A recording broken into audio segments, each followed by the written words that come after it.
ஒரு தடவையாவது அவர் என்னை கூப்பிட்டு உன் மேல எனக்கு கோவம் இல்ல கார்த்தின்னு சொல்லிருக்கலாம். அப்படி சொல்லலையேக்கா. என் மேல கோவம் இருந்ததுனால தானே அவரு சொல்லல. அதனால நான் அந்த அஸ்தியை தொடர்றது அப்பாவுக்கு பிடிக்காதுக்கா. என்னை வற்புறுத்தாதீங்கக்கா.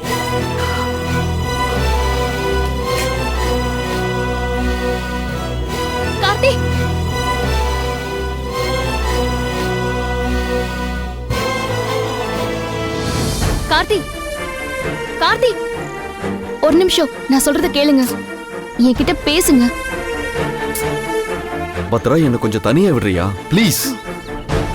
உங்க வீட்ல உள்ளவங்களுக்கு என் மேல கோவம். அதனால்தான் என் அஸ்தியை தொட வேண்டாம்னு சொன்னாங்க. ஆனா நீங்க ஏன் இப்படி பண்றீங்க கார்த்தி? உன்னாலதான் பத்ரா இப்படி எல்லாம் நடக்குது.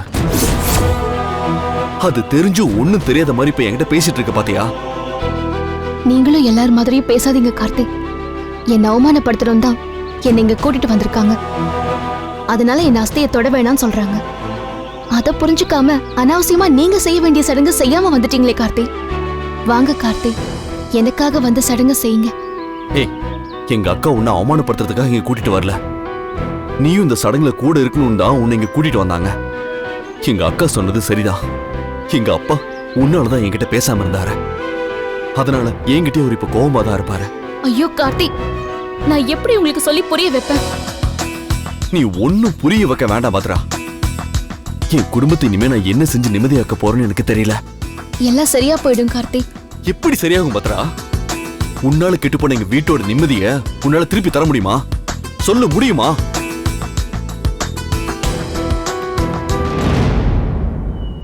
அஸ்திய கரைச்சிட்டு 3 தடவை முழுகிட்டு திரும்பி பார்க்காம கரையிறங்கோ. நீங்க 2 பேர் கரையில இருங்க, நான் மாப்பிள்ளை கூப்பிட்டு வரேன்.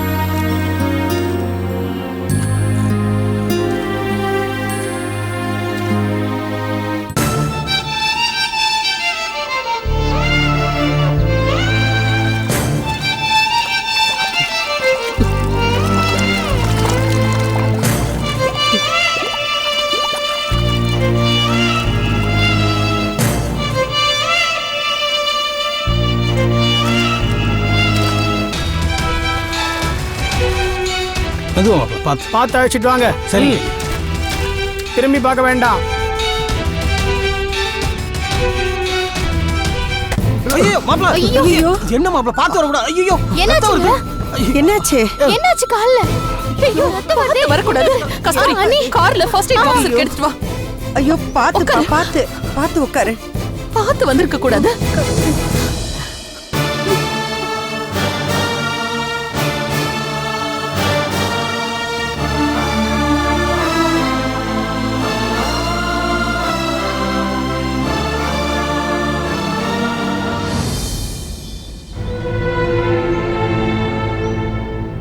சாமி, நானும் பார்த்துட்டு இருக்கிறேன். அடிபட்டதுல இருந்து உங்க முகமே சரியில்லையே. எதுவா இருந்தாலும் வெளிப்படையா சொல்லுங்க. நீங்க யாரும் என்ன தப்பா நினைக்க கூடாது. என் அனுபவத்துல சொல்றேன். அஸ்தி கரைச்சிட்டு கரையறதுக்கு முன்னாடியே இப்படி ரத்தம் சிந்துறது எனக்கு சரியா படல.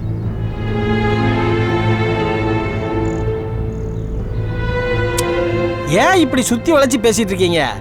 உங்க மனசுல என்ன படுதோ அதை வெளிப்படையா போட்டு உடைங்க. இது ஒரு அபசகுணமா எனக்கு படுறது. அவரோட ஆன்மா நிம்மதி இல்லாம இருந்தாதான் இப்படி எல்லாம் சகுனத்தடை ஏற்படும். சாமி, இதுக்கு ஏதாவது பரிகாரம் இருக்கா? அந்த ஆத்மாவுக்கு ஏன் நிம்மதி இல்லாம போச்சுன்னு உங்க குடும்பத்தினருக்கு தான் தெரியும். அது என்னன்னு பார்த்து நிவர்த்தி பண்ணுங்க. ஒவ்வொரு குடும்பத்தினருக்கும் ஒவ்வொரு பழக்கம் இருக்கு. அது என்னவோ அதை பார்த்து செஞ்சுடுறது தான் நல்லது. இத உங்களை பார்த்து சொல்லிட்டு போகலான்னு தான் நின்ன. ஆகட்டும் சாமி.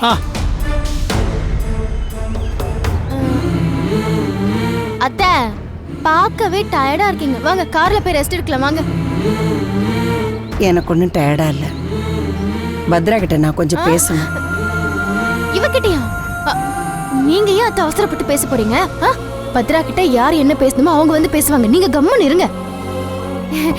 பத்ரா, நீ கொஞ்சம் தனியா வா, நான் கிட்ட கொஞ்சம் பேசணும். கார்த்தி, எது பேசுறதா இருந்தாலும் இங்கேயே வச்சு பேசு. இல்லம்மா, அவகிட்ட தனியா தான் பேசணும்.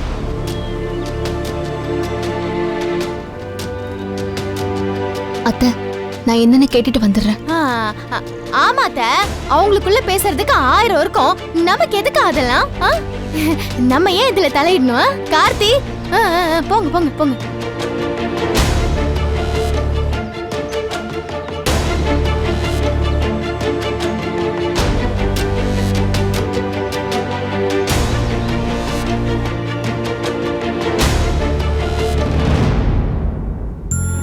பத்ரா,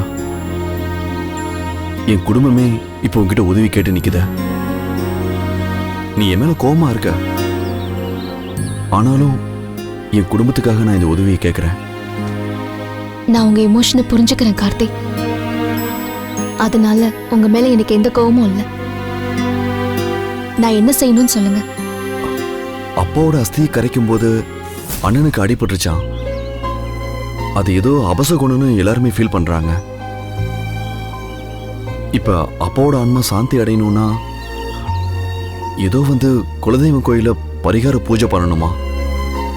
ஒவ்வொருத்தருக்கும் ஒவ்வொரு நம்பிக்கை. இந்த பூஜை செஞ்சாதான் மாமாவோட ஆத்மா சாந்தி அடையும்னா அது செய்யறதுல தப்பில்லையே கார்த்தி. அந்த பூஜைய நீ தான் பண்ணணுமா? நானா? ஏன்? எனக்கு அதை பத்தியெல்லாம் தெரியாத. இந்த வீட்டுக்கு வெளியிருந்து வந்தவங்க தான் அதை பண்ணணும்னு திருவங்கட மாமா சொல்லியிருக்காரு. நானும் கஸ்தூரி அக்காவும் அந்த பூஜையை செய்யணும் போல இருக்கு. எனக்கு இதுலலாம் நம்பிக்கையே இல்லை. ஆனா முதல் முறையா நீங்க என்கிட்ட உதவி செய்யணும்னு கேட்டிருக்கீங்க. உங்க குடும்பத்துல உள்ளவங்களுக்கும் இதால மன திருப்தி கிடைக்கும்னா அதை செய்யறதுல எனக்கு எந்த தயக்கமும் இல்லை.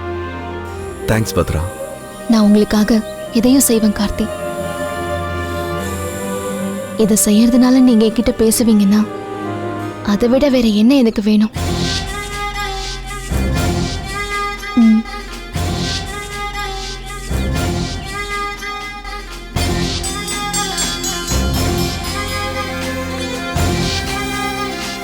நான் போறேன்.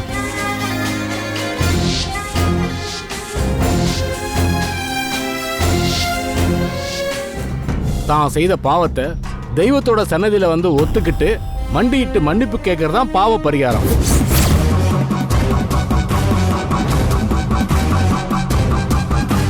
இப்படி ஒருத்தர் அந்த பாவத்தை ஏத்துக்கிட்டா கடைசி வரை அவர் அந்த பாவம் விடாது. இதுதான் ஐதீகம். என்ன விளையாட்டுன்னு நினைச்சிட்டு இருக்கீங்களா? ஐயே, நாங்கெல்லாம் ஒன்றும் விளையாட்ட நினைக்கல. நாளைக்கு எங்களுக்கோ இல்லை எங்க சந்ததிக்கோ எந்த பாதிப்பு வரக்கூடாதுன்னு தான் எல்லாருமா சேர்ந்து இந்த முடிவை எடுத்திருக்கோம். எதுக்காக இந்த பரிகார பூஜை? எங்க அப்பா சாதாரணமா இறந்து போகல. அவர் ஆன்மாவுக்கு சாந்தி கிடைக்கணும்னா அவர் இறப்புக்கு காரணமானவங்க பதில் சொல்லியே ஆகணும். உங்க அப்பாவோட மரணத்துக்கு யார் காரணம்னு நினைக்கிறீங்க?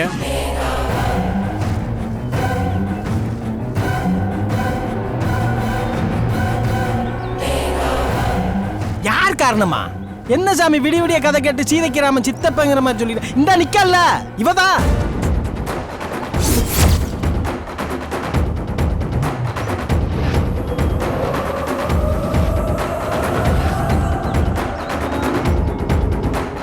இதுல எனக்கு சுத்தமா உடன்பாடு இல்லைங்க.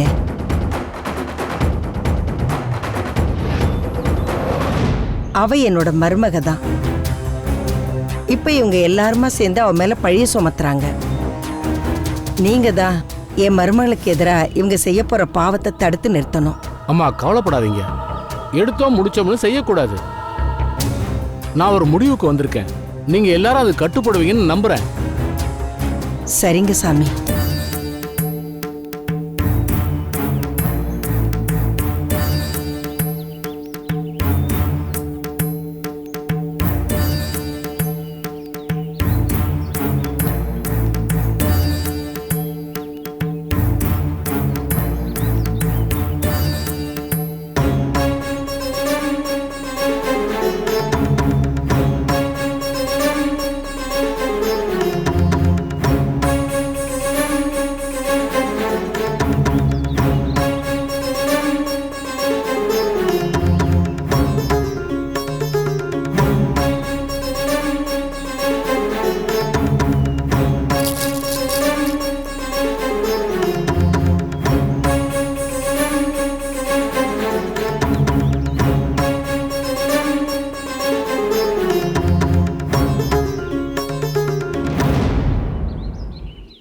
மனுஷனுங்க மனசுல சந்தேகம் வந்துட்டா அது என்னைக்குமே வந்த வழியா திரும்பி போகாது.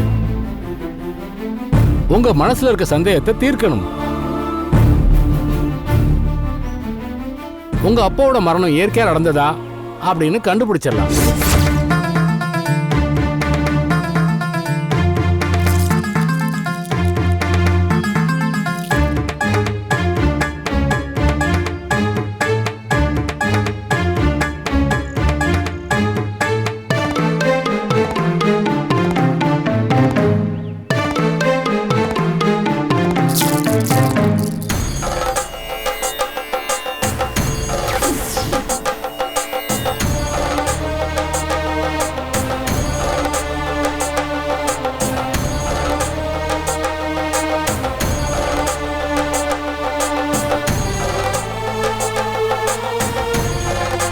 இறந்து போன ஆன்மா அகால மரணம் அடைஞ்சிருக்கு. இயற்கையான மரணம் இல்ல.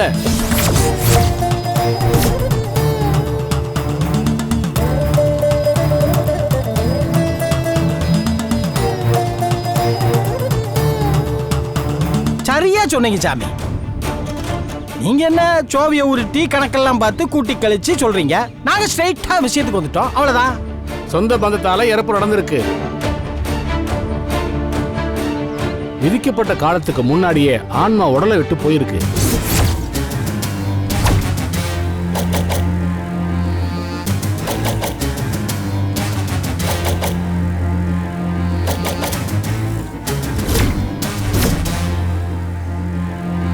சாமி, அப்படின்னா பரிகார பூஜை பண்ணிட வேண்டியதான். முதல்ல நீங்க சந்தேகப்படுற நபர் இந்த பரிகார பூஜைக்கு சம்மதம் சொல்லணும். பத்ரா, நீ எதுவும் அவசரப்பட்டுறாத, எதுவும் சொல்லிடாதம்மா. இவங்க எல்லாரும் உன் மேல பழிய போட்டுட்டு இருக்காங்க.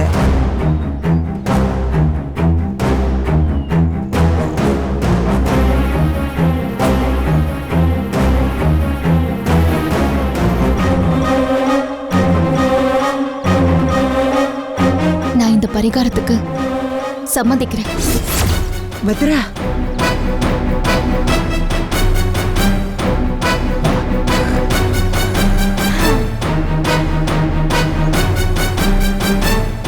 ஏன் பத்ரா, செய்யாத தப்புக்கு நீயே பழி ஏத்துக்கிற?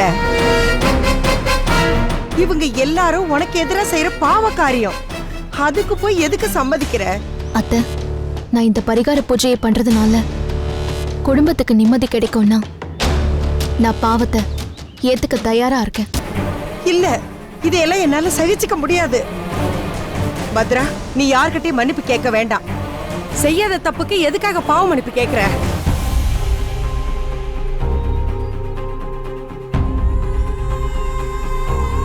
அத்தை, இதுதான் எல்லாரோட விருப்பம்னா செஞ்சுதானே ஆகணும்.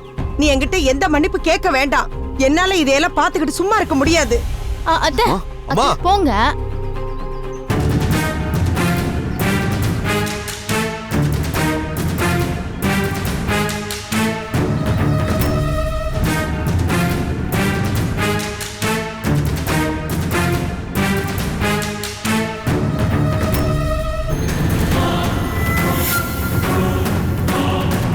இந்த குடும்பம் நல்லபடியா சந்தோஷமா இருக்கிறதுக்காக இந்த பழிய நான் ஏத்துக்கிறேன். நான் செஞ்ச பாவத்தை நீங்க மன்னிக்கணும். உங்க ஒவ்வொருத்தர்கிட்டையும் என்னோட மன்னிப்பை நான் கேட்கிறேன். என்னை மன்னிச்சிருங்க.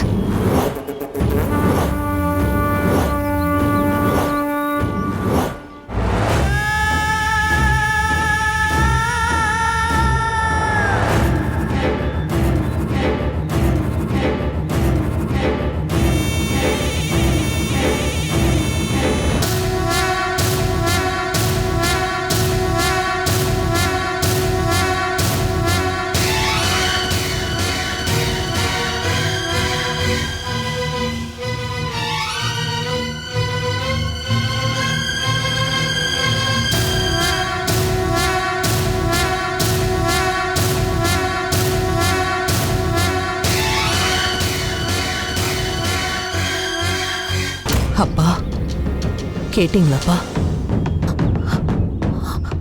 உங்க சாவுக்கு காரணம் பத்ரா தான் அவளே சொல்லிட்டாப்பா.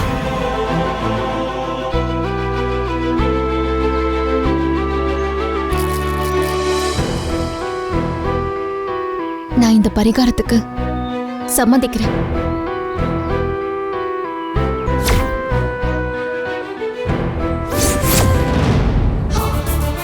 இவ்வளவு நடந்திருக்கா? இந்த பொண்ணு ஒரு வார்த்தை கூட இத பத்தி சொல்லலையே. இதெல்லாம் அநியாயம் சம்பந்தியம்மா. செய்யாத பாவத்துக்கு பரிகாரம் செய்யறேன்னு சொல்லியிருந்தா அவ மனசு எந்த அளவுக்கு கஷ்டப்பட்டிருக்கும். எனக்கு ரொம்ப கஷ்டமா இருக்கு சம்பந்தி. இனிமேலும் பத்ரா அங்க இருக்க வேண்டாம். வா சுஜாதா, பத்ரா நம்ம வீட்டுக்கு கூட்டிட்டு போயிடலாம். வா. கூட்டிட்டு வந்து நம்ம வீட்டுல வச்சுக்கிட்டா எல்லாம் சரியா போயிடுமா? செய்யாத தப்புக்கு பரிகாரம் செஞ்சிருக்கானா அவன் மனசு எவ்வளவு கஷ்டப்படும்னு நீங்க யோசிக்கிறீங்க. தப்பே செய்யலன்னு தெரிஞ்சும் பரிகாரம் செஞ்சிருக்கானா அவன் மனசு எவ்வளவு உறுதியோட இருந்திருக்கும்னு நான் யோசிக்கிறேன்.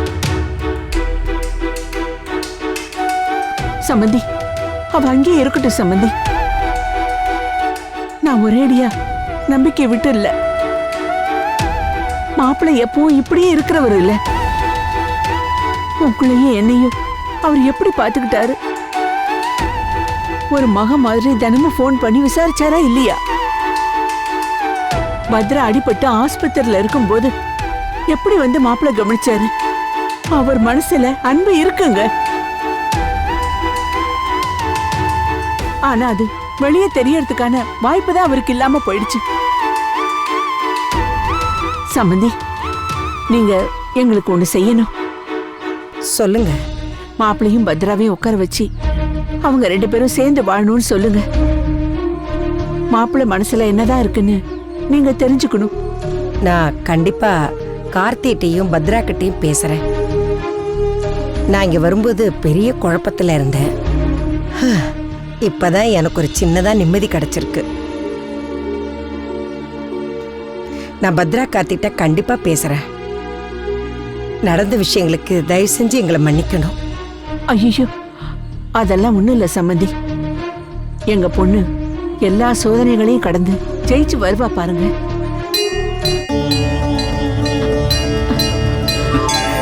நான் சொன்னேன்ல, பாத்தீங்களா? கடவுள் எப்பவுமே பத்ரா பக்கம்தான் சம்பந்தி.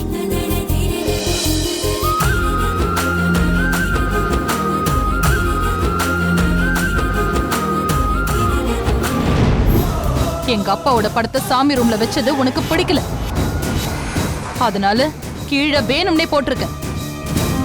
இதை எப்படி சாதாரணமா எடுத்துக்க முடியும்? உமா, என்ன உமா இது? ஏதோ தெரியாம நடந்து போச்சு. அதுக்கு கண்ணாடி வேற மாத்திக்கலாமா? இல்லம்மா, இத சாதாரணமா விட முடியாது. இன்னைக்கு படம் உடைஞ்சதை பெருசா எடுத்துக்காம விட்டோம்னா நாளைக்கு இவன் நம்ம குடும்பத்தையே உடைச்சிருவா. நீங்க அனாவசியமா பேசிட்டு இருக்கீங்க. இந்த குடும்பத்தை உடைக்கிறது நான் இல்ல. நீ இல்லன்னா வேற யாரு? உமா, கொஞ்சம் நியாயமா பேசு. அவளை வீடு தேடி நீதானே போய் கூட்டிட்டு வந்த. கூட்டிட்டு வந்து அவ எது செஞ்சாலும் குத்தி காட்டியே பேசிட்டு இருக்கியே. அவ எங்க அப்பாவை கொலை பண்ணவ. அதையே திரும்ப திரும்ப சொல்லாதீங்க. உங்க அப்பா இறந்ததுக்கு காரணம் என்னன்னு உங்களுக்கு தெரியும். நான் எதுவுமே சொல்லாத வரைக்கும் உங்க குடும்பம் உடையாது. என்கிட்ட இருந்து உண்மைகள் வெளியே வர ஆரம்பிச்சா நீங்க தாங்க மாட்டீங்க. உங்க அப்பா இறந்தது அவரோட கௌரவத்தினால, தன்னோட தப்பு வெளியே தெரிஞ்ச அவமானம் நினைச்சதுனால. ஒரு தப்ப பண்ணிட்டு அது வெளியே தெரியாத வரைக்கும் எப்படி வேணாலும் வாழ்ந்துடலான்னு நீங்க நினைச்சிட்டு இருக்கீங்க. அந்த தப்பு வெளியே தெரிஞ்சதும் மத்தவங்க மேல பழிய போடுறீங்க. இனிமே உங்க அப்பா இறந்ததுக்கு காரணம் நான் தானே சொன்னீங்க. உங்க அப்பா தென்னவனை என்ன பண்ணார்னு நான் சொல்ல முடியும். ஆதாரம் தான் தேவைன்னா என் உயிரை கொடுத்து கூட ஆதாரத்தை எல்லார் முன்னாடியும் வைக்க முடியும். நான் இதை செய்வேங்கிறது உங்களுக்கு கூட தெரியும். உங்க அப்பாவோட போட்டோ உடைச்சதுக்கே உங்களுக்கு இவ்ளோ கோவமும் ஆத்திரமும் வந்துச்சுன்னா நான் உண்மைகளை சொன்னா உங்க அப்பா மேல எல்லாரும் வச்சிருக்கிற நம்பிக்கை பொடி பொடியா உடையும். அதை நான் செய்யறதும் செய்யாததும் உங்க கையில தான் இருக்கு. என்ன மிரட்டுறியா? என்ன என்னையே மிரட்டுற அளவுக்கு வந்துட்டியா? எங்க அப்பா என்னைக்குமே தரம் தாழ்ந்து போக மாட்டாரு. இந்த படத்தை உடைச்ச மாதிரி எங்க அப்பாவோட மரியாதைய செதறடிச்சிடலான்னு நீ கனவுல கூட நினைச்சிடாத. என் அப்பாவோட கௌரவத்தை எப்படி காப்பாத்தணும்னு எனக்கு தெரியும்.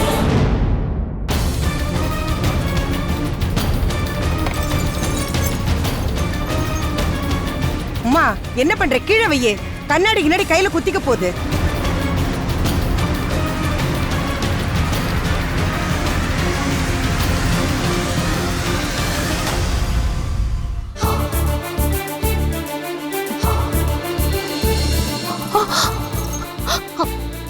ஐயோ உமா, பாரு உன் கையில ரத்தம் வருது உமா. உமா, ஐயோ அண்ணி, மாமா போட்டோ உடைஞ்சிருக்கு, அண்ணி கையில ரத்தமா வருது. யார் உடைச்சது? நீதான் உடைச்சியா? வேற யாரா இருக்க முடியும்? ஏய், மாமா மேல இருந்த கோவத்துல தானே அந்த படத்தை போட்டு உடைச்சிருக்க. அட நீ வேற கஸ்தூரி, எதையாவது பேசி முதல்ல இருந்து ஆரம்பிக்காத. ரொம்ப ரத்தம் வந்தா மயக்கம் வந்துரும் அத்தை. நீ போய் முதல்ல மருந்து எடுத்துட்டு வா போ. எங்க வச்ச? எடுத்துட்டு வந்துரு அத்தை.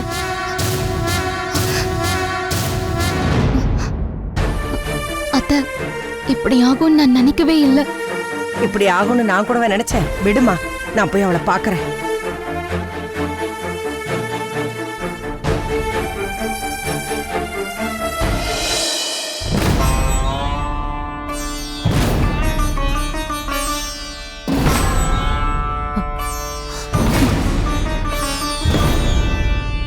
உங்க படத்தை பத்ரா உடைச்சா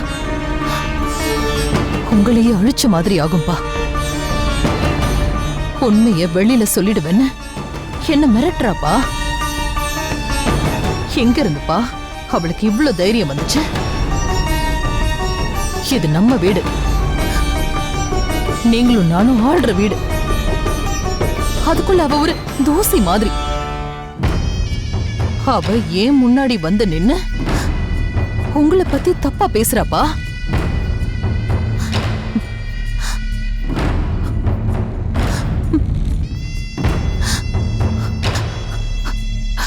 நான் ஏன்பா என் கையாலேயே உங்களுக்கு விடுதலை கொடுக்க?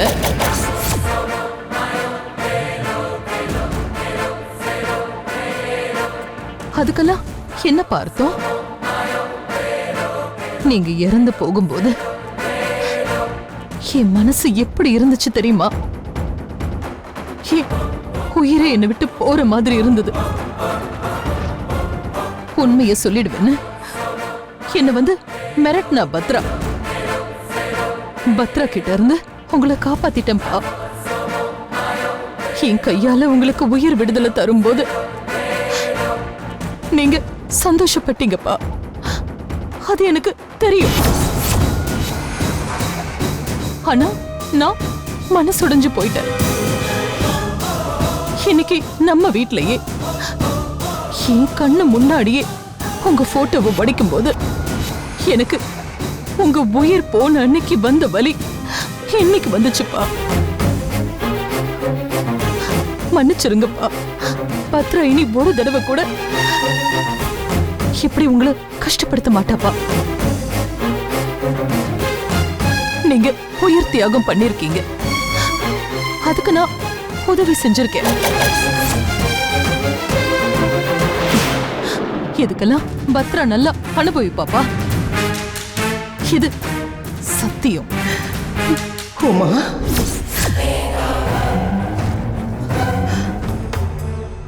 கார்த்தி, ஒரு நிமிஷம்.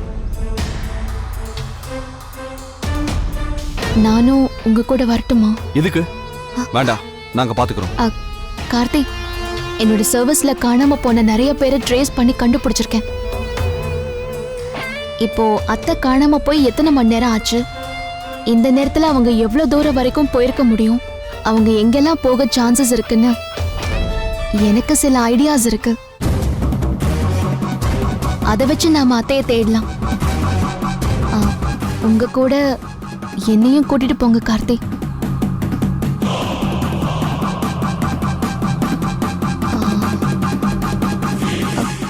உங்க வீட்ல இருக்கிற ஒருத்தியா என்னை கூட்டிட்டு போக வேண்டாம். சர்வீஸ்ல இருந்த ஒரு போலீஸ் நடிச்சு என்னை கூட்டிட்டு போங்க.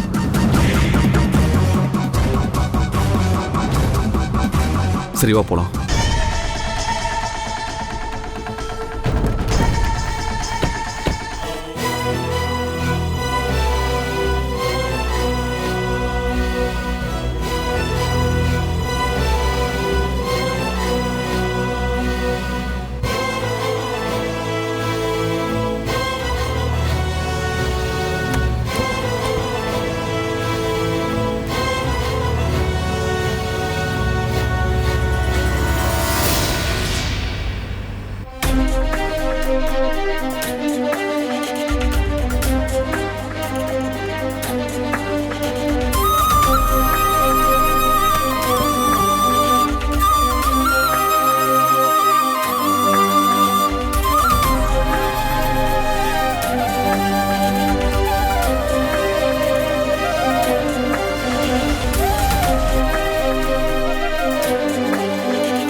இந்த கோயிலுக்குலாம் அம்மா வரமாட்டாங்க பத்ரா.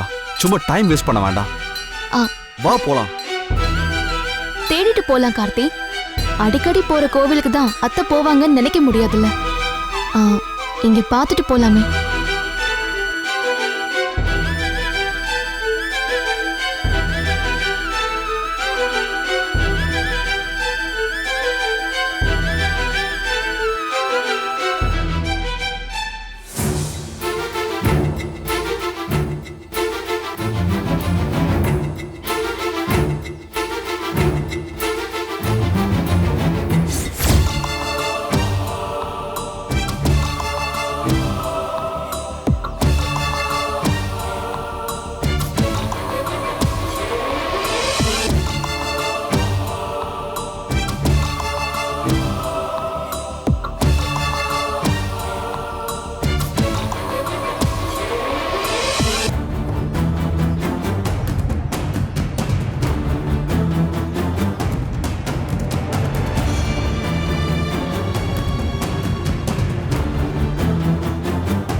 என்னாச்சு கார்த்தி?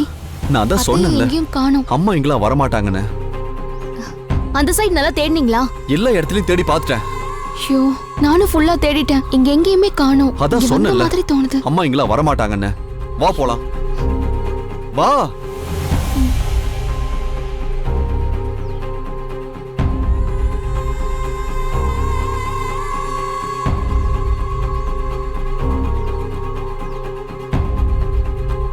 எனக்கு என்னமோ அத்தை இங்கதான் எங்கேயோ இருக்கிற மாதிரி தோணுது.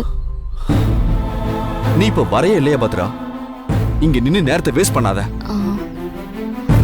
நீங்க போங்க கார்த்தி, நான் தேடிட்டு வரேன். உன் இஷ்டம். உமா அண்ணி ரூமுக்கு போயிட்டு வந்ததுல இருந்து தான் நீங்க ஒரு மாதிரி ஆயிட்டீங்க. என்ன நடந்துச்சு அத்தை?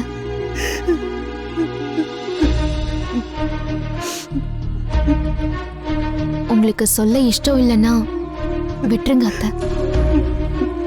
நான் தெய்வத்துக்கிட்ட முறையிடலான்னு தான் இங்க வந்தேன். ஆனா நம்ம தெய்வத்தையே ஏமாத்திக்கிட்டு இருக்கோம். என்ன சொல்றீங்க அத்தை? எனக்கு ஒண்ணும் புரியல. தப்பே செய்யாத உன்னை பரிகாரம் செய்ய வச்சு தினம் தினம் வார்த்தையால உன்னை காயப்படுத்தி எவ்வளவு செஞ்சிருப்பான் அந்த உமா. அதுக்கெல்லாம் அவளுக்கு தண்டனை கிடைக்கவே இல்லை. அவளுக்கு தண்டனை கிடைக்கும். ஆனா எனக்கு உண்மைகளை தெரிஞ்சவங்க மனசையும் சேர்த்து அமைதியாக்கிட்டா அப்புறம் இந்த உலகத்துல நியாயம் எங்கிருந்து கிடைக்கும் பத்ரா? அத்தை, நீங்க எதையோ தெரிஞ்சு வச்சிருக்கீங்க. ஆனா வெளியில சொல்ல முடியாம வேதனைப்படுறீங்க. நீங்க இப்ப எதையுமே சொல்ல வேண்டாம். நாம முதல்ல இங்க இருந்து போலாம். இல்ல பத்ரா, என் மனசுல இருக்கிற வார்த்தை உங்ககிட்ட சொல்லிடுறேன். நான் உன்னை நம்புறேன் பத்ரா. எதுக்காக நான் இங்க வந்தேன்னு எனக்கு தெரியல. ஆனா அந்த தெய்வம் தான் உன்னை இங்க அனுப்பி வச்சிருக்கு. உமாவோட அப்பா இறந்ததுக்கு காரணம் எல்லாரும் நீதான் தானே நினைச்சிட்டு இருக்காங்க. ஆனா நான் அப்படி நினைக்கல. என் வீட்டுக்காரி இறந்ததுக்கு காரணம் வேற யாரும் இல்ல பத்ரா, உமாதான்.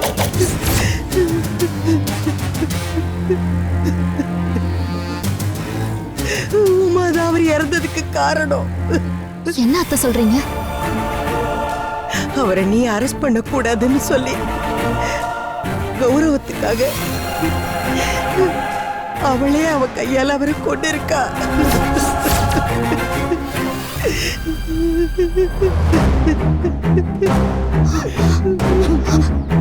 நம்பவே முடியல அத்தை. உமாவே தான் வாயால சொன்னதை நான் கேட்டேன் பத்ரா. என்னால தாங்க முடியல. நான் எங்க போவேன்? இந்த பாவத்தை எங்க கொண்டு போய் கரைப்பேன்? அத்தை, இதுல உங்க தப்பு எதுவும் இல்ல. நீங்க அதுக்காக இங்கெல்லாம் இருக்க வேண்டியதில்லை. என் கூட வாங்க, நாம போலாம். இல்ல பத்ரா, நான் அந்த வீட்டுக்கு வரமாட்டேன். இல்ல அத்தை, நான் நம்ம வீட்டுக்கு உங்களை கூட்டிட்டு போல. நீங்க நிம்மதியான இடத்துல இருக்கணும் அத்தை. இப்போ அதுதான் முக்கியம். வாங்க என் கூட. நீங்க என்ன நம்புறீங்கல்ல? எனக்கு வேற யாருமே இல்ல பத்ரா. அத்தை, நான் இருக்கேன் அத்தை உங்களுக்கு. நீங்க என் கூட வாங்க. வாங்க அத்தை.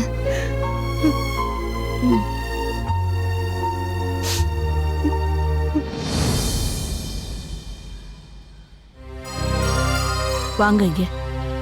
ஏங்க, பத்ரா இப்பதானே சம்மந்திக்கிட்ட எதுவும் கேட்க வேண்டாம்னு சொன்னா. அவங்க முகத்தை பார்த்தாலே எதையும் பறி கொடுத்த மாதிரியே இருக்காங்க. இது வரைக்கும் நம்ம சம்மந்திய இப்படி எல்லாம் பார்த்ததே இல்லைங்க. என்னவோ ஒண்ணு நடக்க கூடாது நடந்திருக்கு. இங்க பாருங்க, நாம எதுவும் அவங்க கிட்ட கேட்க வேண்டாம். இங்க இருந்தா அவங்க ஏதோ நிம்மதியா இருப்போம்னு நினைச்சு வந்திருக்காங்க. நாம அந்த நம்பிக்கையை காப்பாத்தணுங்க.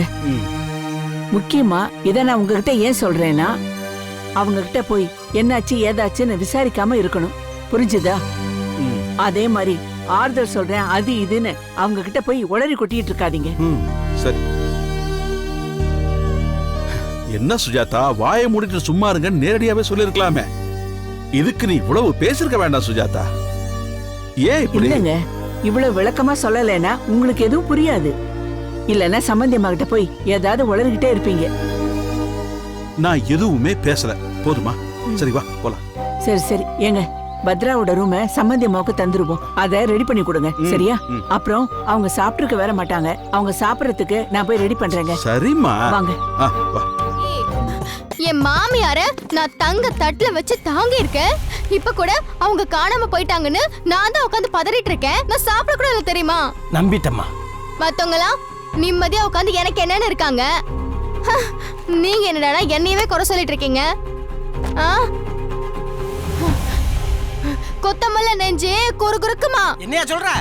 உங்களை இல்லப்பா, இங்க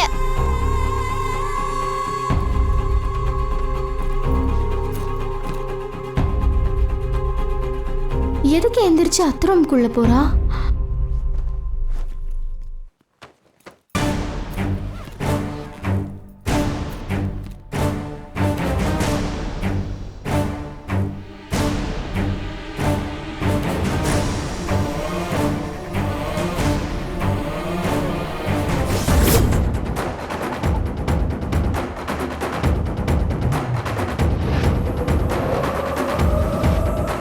ரூம்ல இருந்து பேக் எடுத்துட்டு எங்க போறா?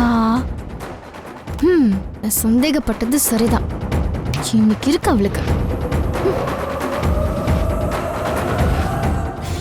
கார்த்தி தவிக்கிறத பார்த்தா ரொம்ப கஷ்டமா இருக்கு.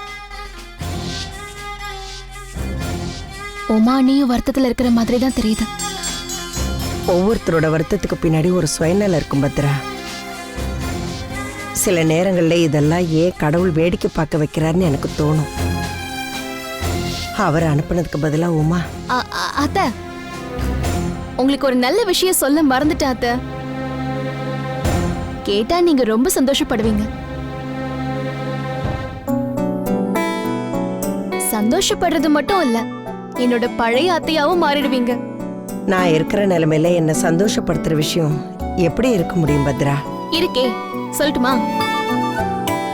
சொல்லு பத்ரா, எனக்கே அது என்னன்னு தெரிஞ்சுக்கணும் போல இருக்கு. உங்க பேத்தி ஸ்வேதா அமெரிக்கால இருந்து வரப்போறா.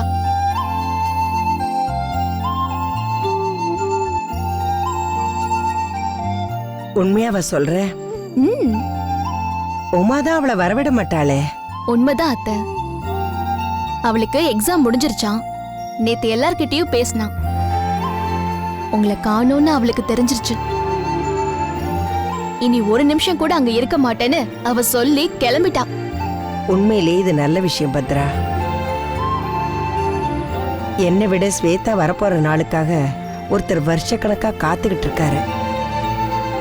உன் போனை கொஞ்சம் கூட. இந்தாங்க அத்தை.